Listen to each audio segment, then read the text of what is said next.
ஒரு ஏழை விவசாயி தினமும் வயலில் கஷ்டப்பட்டு வேலை செய்தான். ஆனால் அவர் வயிறு நிறைய உணவு கூட சாப்பிட முடியவில்லை. ஒரு நாள் வயலில் அவன் ஒரு காயம் அடைந்த முயலை பார்த்தான்.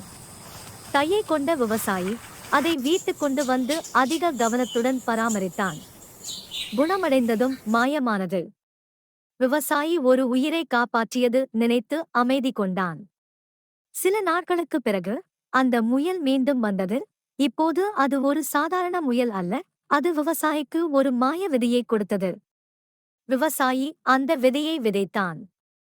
சில நாட்களில் அங்கு தங்கத்தால் ஆன பயிர்கள் முளைத்தன. இப்போது விவசாயி ஏழை இல்லை.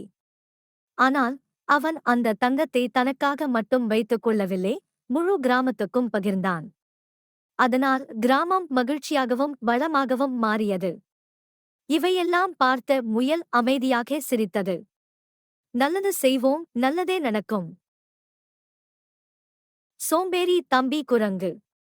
பல வருடங்களுக்கு முன்பு ஒரு பெரிய காடு இருந்தது. அந்த காட்டில் தாய்மை கொண்ட ஒரு பெண் குரங்கு தன் 2 குட்டிகளுடன் வாழ்ந்தாள். அம்மா குரங்கு தன் குழந்தைகளை மிகுந்த அன்புடன் வளர்த்தாள். சிறந்த பழங்கள் கொண்டு வந்து கொடுத்து. அதற்குப் பிறகு அண்ணன் குரங்கு கேட்டது, அம்மா, நானும் உங்களோடு பழம் தேட வரவா என்று. அம்மா குரங்கு சிரித்தது. நீங்கள் இருவரும் கொஞ்சம் பெரியவர்களாகி கிளையில் குதிக்க கற்றுக்கொண்ட பிறகுதான் நான் காட்டுக்கு கூட்டிச் செல்வேன். காட்டில் நிறைய ஆபத்து இருக்கிறது என்றது. காலம் கடக்கிறது. 2 குட்டிகளும் வளர்கின்றனர். அம்மா குரங்கு அவர்களை பழம் தேடிக் கொண்டு வர கற்றுக் கொடுக்கிறாள்.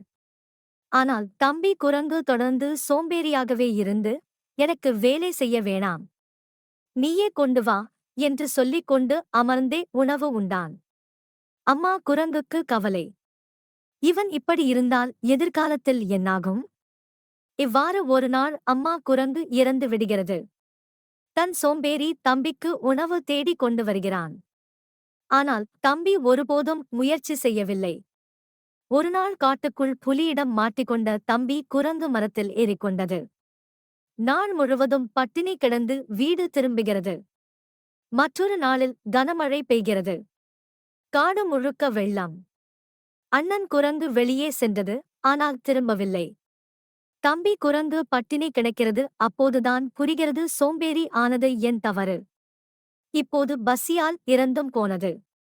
நாம் எப்போதும் மற்றவர்களை நம்பி இருக்கக்கூடாது.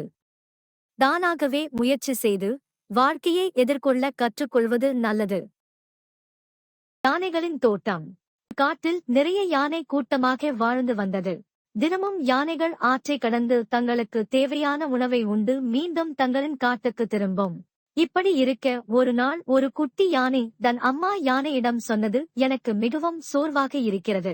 தினமும் ஆற்றை கடந்து உணவு உண்டு திரும்பி வருவதற்குள் மீண்டும் பசிக்கிறது என்று கூறி வருத்தப்பட்டது.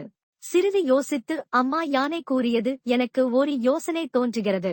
நாம் இருக்கும் இந்த காட்டிலேயே நமக்கு தேவையான பழங்கள் காய்க்கும் மரங்களை நட்டு ஆற்று நீர் ஊற்றி வளர்ப்போமா? நம் யானை கூட்டம் ஒன்றாக சேர்ந்து முயற்சித்தால் கண்டிப்பாக பலன் கிடைக்கும். என்ன சொல்கிறாய்? அனைவரிடமும் கேட்போமா? இதை கேட்ட குட்டி யானைக்கு ஒரே சந்தோஷம். வேகமாக ஓடி யானை கூட்டத்திடம் பேசியது. அனைவரும் ஒத்துக்கொண்டார். மரம் நடும் வேலை வேகமாக நடந்தது. தினமும் ஆற்று நீர் ஊற்றினார். மரங்களும் வளர்ந்து பழங்கள் கொடுக்க ஆரம்பித்து. இப்போது யானை கூட்டம் தன் காட்டிலேயே சந்தோஷமாக வாழ்ந்தது. ஆம் குழந்தைகளே, ஒன்றுபட்டால் உண்டு வாழ்வு. புத்திசாலிமான். பசுமையான காடு. பறவைகள் பாடுகின்றன. அங்கு ஒரு அழகான மான் வாழ்ந்தது. மான் தினமும் புல் தின்று தண்ணீர் குடித்து நண்பர்களுடன் விளையாடியது. ஒருநாள் மான் காடு வழியாக நடந்து சென்றது. திடீரென்று புதர்களில் சத்தம். ஒரு புலி சொன்னது, மான், இன்று உன்னையே நான் சாப்பிடப் போகிறேன். மான் பயந்தாலும் தன்னுடைய புத்தியை பயன்படுத்தியது. புலி, அண்ணா, நான் இப்போ மிகவும் ஒல்லியாக இருக்கேன். அருகிலுள்ள ஆற்றில் ஒரு நல்ல குண்டான மான் இருக்குது. அதை உங்களுக்கு காட்டுகிறேன் என்று சொன்னது. மான் புலியை ஆற்றின் அருகே கொண்டு போனது. ஆற்றின் நீரில் புலியின் பிரதிபலிப்பு தெரிந்தது. புலி அதை வேறு மான் என்று நினைத்து குதித்து நீரில் விழுந்தது. அதற்குள் மான் ஓடிப்போய் விட்டது. மான் பாதுகாப்பாக வீட்டிற்கு திரும்பி நண்பர்களுக்கு சொன்னது, பிரச்சனை வந்தாலும் பயப்படாமல் புத்தியை பயன்படுத்தினால்தான் நம்மை காப்பாற்றிக் கொள்ளலாம். தன்னம்பிக்கையுடன் பறந்த பூச்சி. ஒரு அழகான பூங்காவில் ஒரு சிறிய செம்பூச்சி இருந்தது.